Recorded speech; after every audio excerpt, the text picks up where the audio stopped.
Assalamualaikum warahmatullahi wabarakatuh. Perkenalkan, nama saya Intan Mardini, Program Studi Kimia, Fakultas Sains dan Teknologi Universitas Islam Negeri Raden Fatah, Palembang. Pada mata kuliah Kimia Unsur, saya akan menjelaskan tentang golongan 2B, di mana dosen pengampunya itu Ibu Dosen Fitri Wijayanti, MPD. Baik, selanjutnya unsur-unsur golongan 2B ini juga sering disebut dengan unsur zinc. Kemudian unsur ini termasuk dari unsur transisi. Kemudian unsur golongan 2B ini merupakan unsur logam berat.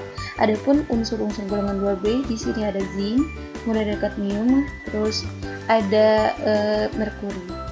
Nah, untuk zinc atau seng ini adalah unsur kimia dengan lambang Zn. Nomor atom 30 dan massa atom relatif 65,39 gram per mol. Nah, unsur ini ditemukan oleh Andreas Markgraf di Jerman pada tahun 1764. Kemudian yang kedua ini ada kadmium. Kadmium ini adalah unsur kimia dengan lambang Cd, nomor atom 48 dan massa atom relatif 112,411 gram per mol. Nah, atom ini ditemukan oleh Friedrich Stromeyer di Jerman pada tahun 1817. Kemudian yang terakhir ini ada merkuri. Merkuri atau raksa ini adalah unsur kimia dengan lambang Hg, nomor atom 80 dan massa atom relatif 200,59 gram per mol. Selanjutnya adalah konfigurasi elektron. Bisa kita lihat Zn, ini ada Ar 3d14s2. Ini adalah gambar atom teori Niels Bohr. Selanjutnya itu dengan Cd dengan nomor atom 48 dan Hg dengan nomor atom 80. Dan ini adalah gambar teori atom Niels Bohr dari kedua unsur ini. Baik. Selanjutnya ini adalah kelimpahan di alam. Yang pertama itu kelimpahan zinc. Nah, kelimpahan zinc atau seng ini di kerak bumi diperkirakan sekitar 0,02%, yang menempatkan elemen tentang nomor 24 pada daftar unsur-unsur. Dalam hal kelimpahan mereka sebuah proses untuk mengekstraksi seng dari biji tampaknya sudah diciptakan di India pada abad ke-13. Kemudian yang kedua ini ada unsur kadmium. Nah, unsur kadmium mempunyai kelimpahan yang relatif rendah secara alamiah dengan orde 10⁻⁶ dari kerak bumi. Kadmium ini jarang ditemui, namun sebagai akibat dari kemiripan dengan seng atau Zn, kadmium terdapat oleh pertukaran-pertukaran isomorf dalam hampir semua biji seng. Kadmium juga mudah diperoleh dari bijinya. Kemudian yang terakhir ini ada Hg. Kelimpahan Hg di bumi ini menempati di urutan ke-67 di antara elemen lainnya pada kerak bumi. Selanjutnya ialah pembuatan. Yang pertama ini pembuatan zinc. Nah, untuk zinc ini dalam pengolahan seng, pertama-tama biji dibakar menghasilkan oksida, kemudian direduksi dengan karbon atau kokas pada suhu tinggi dan uap zinc yang diperoleh itu diembunkan. Atau oksida ini dilarutkan dalam asam sulfat, kemudian zinc diperoleh lewat elektrolisis. Nah, kemudian ini ada kadmium. Kadmium ini biasa dihasilkan bersamaan ketika biji zinc, tembaga, dan timbal direduksi. Kadmium ini merupakan bahan alami yang terdapat di alam kerak bumi. Nah, kadmium murni ini berupa berwarna putih, perak, dan lunak, namun bentuk ini tak lazim ditemukan di lingkungan. Dan yang terakhir ini adalah merkuri atau Hg. Nah, Hg ini diperoleh terutama melalui proses reduksi dan sinabar mineral. Selanjutnya adalah sifat fisika. Bisa dilihat di sini dalam tabel ini adalah masing-masing sifat fisika dari Zn, Cd, dan Hg. Untuk jari-jari elektron dari atas ke bawah semakin besar, artinya dari Zn ke Hg itu semakin besar sebab jumlah kulit elektron ini akan semakin banyak. Kemudian ada energi ionisasi atau energi yang dibutuhkan untuk melepas elektron yang terikat paling lemah dari suatu atom netral atau suatu ion dalam keadaan gas, itu dari atas ke bawah semakin kecil, artinya dari Zn ke Hg itu semakin kecil. Karena apa? Ini disebabkan jari-jari atom ini semakin besar sehingga daya tarik antara inti dengan elektron terluar ini akan semakin lemah.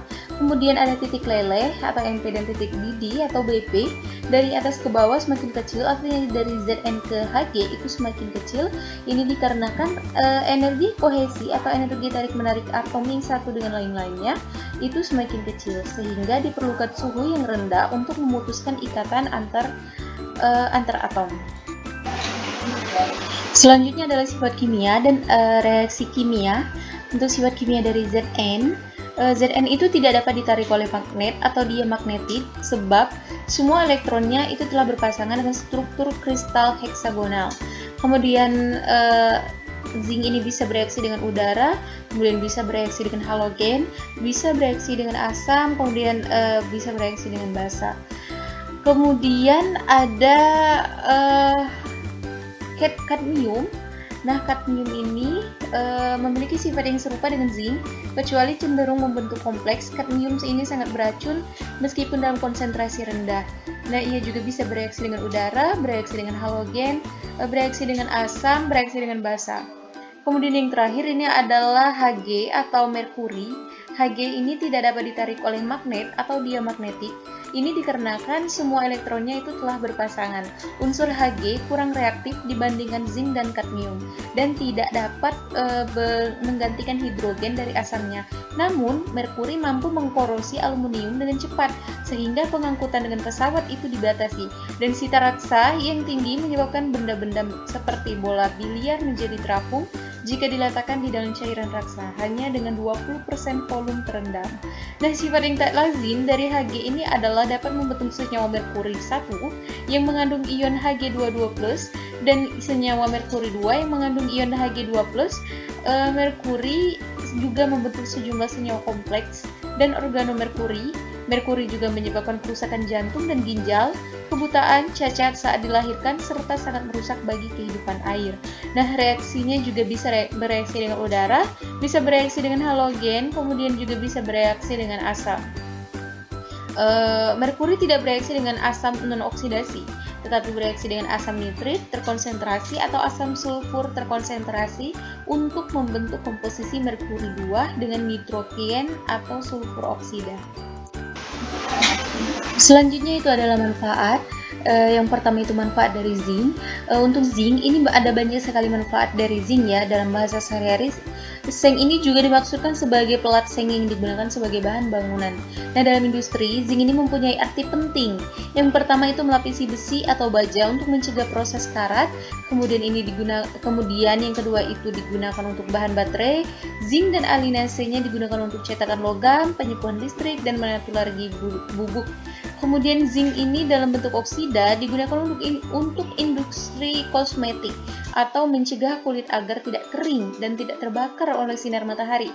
Nah, plastik, karet, sabun, pigmen warna putih dalam cat dan tinta atau ZNO. Nah, dan lain-lain. Ada banyak sekali manfaat dari zinc untuk kehidupan sehari-hari. Kita lanjut, yang kedua ini adalah kadmium. Adapun kegunaan atau manfaat dari kadmium ini digunakan dalam alloy bertitik leleh rendah untuk membuat solder dalam baterai NICD, dalam alloy, roda gigi, dan penyembuhan elektrik atau lebih dari 50% ya. Nah, senyawa kadmium ini digunakan sebagai penyalut berpendar fosfor dalam tabung TV. Kemudian kadmium sulfida digunakan sebagai pigmen atau warna kuning dan dalam semikonduktor serta bahan berpendar. Dan yang terakhir itu kadmium selenide ini digunakan sebagai pigmen atau warna merah dan semikonduktor. Kemudian yang terakhir ini adalah raksa ya, atau juga Hg. Ini banyak digunakan sebagai bahan amalgam gigi, insektisida, termometer, barometer, dan peralatan ilmiah lain. Walaupun penggunaannya untuk bahan pengisi termometer telah digantikan oleh termometer alkohol digital atau termistor dengan alasan kesehatan dan keamanan karena sifat toksik yang dimilikinya. Kemudian merkuri 2 ini sulfida dengan pigmen.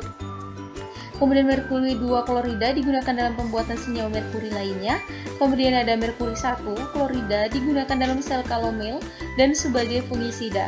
Dan yang terakhir merkuri sulfat sebagai katalis dalam produksi asetaldehid dan asetilen dan air.